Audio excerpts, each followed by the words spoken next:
So small, yet so dangerous. Without realizing, Grandfather rubbed a little blood in his eye. Ebola germs came into his body.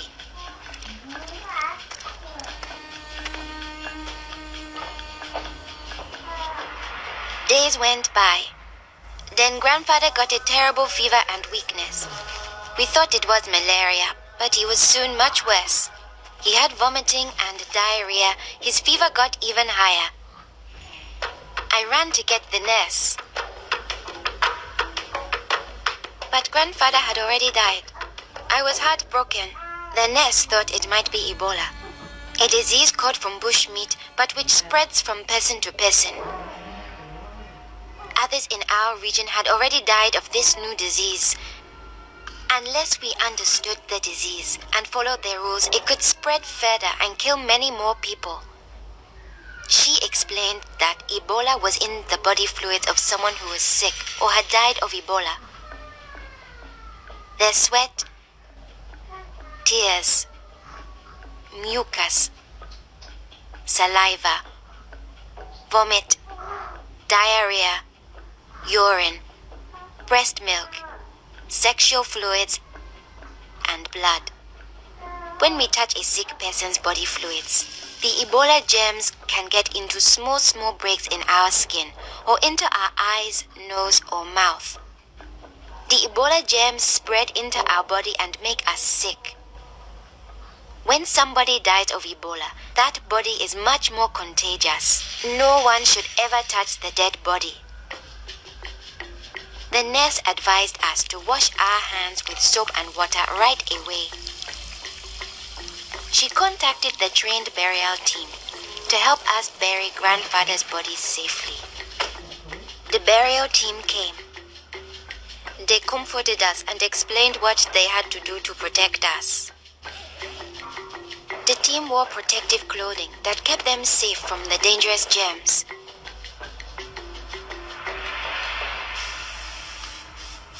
They sprayed Grandfather's room and his body with chlorine to destroy the Ebola germs. They put his body safely away in a bag. To prevent the spread of Ebola, no one could touch the body of anyone who had died with signs of the disease. They also burned his mattress, bedding, and clothes, anything that might have his germs. All these actions made us safer. It was too great a risk to follow all our traditions, but we still honored Grandfather in the time of Ebola. Our chief gathered all the villagers together after Grandfather's death.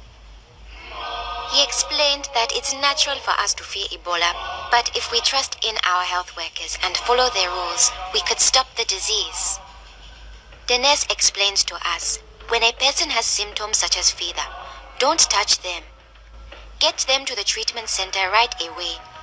They will have the best chance of surviving and they won't spread Ebola. She advised us to wash our hands with soap and water many times a day. The whole village agreed to follow these rules. Since we all had close contact with Grandfather, we were at risk of getting Ebola. We had to stay home. A health worker visited us every day to see whether we had fever or signs of sickness.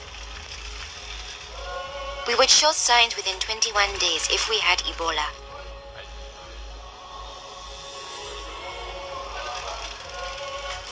Many days passed, and I thought we would all stay healthy. But one morning, I found my mother burning with fever. I knew I couldn't touch her. She was now contagious. My father came in. He told me he was taking my mother away to our uncle's house in the nearby village. He was afraid to take her to the treatment center, afraid he'd never see her again. I knew I had to stop them. I was young, but I stood up to both of them. I told them if this could be Ebola, she must go to the treatment center right away. We needed to trust in our health workers to save her, save ourselves, and save our village. I saw in their faces that they understood. Running away would only lead to more death and suffering. My mother tested positive for Ebola. They found her abed. At first, the health workers looked scary, but I knew they wore the suits to protect themselves, and inside they were normal people like the nurse. They took good care of my mother. They gave her fluids, medicine, and food, and helped her body stay strong to fight Ebola. I missed my mother very much, but I could still talk to her on the phone. Sadly, some people in my village didn't survive, but my mother got better day by day. Soon, we were able to see her from a safe distance. One day, the nurse announced that my mother would live. Now we were safe to hug and kiss her. It was a day to celebrate.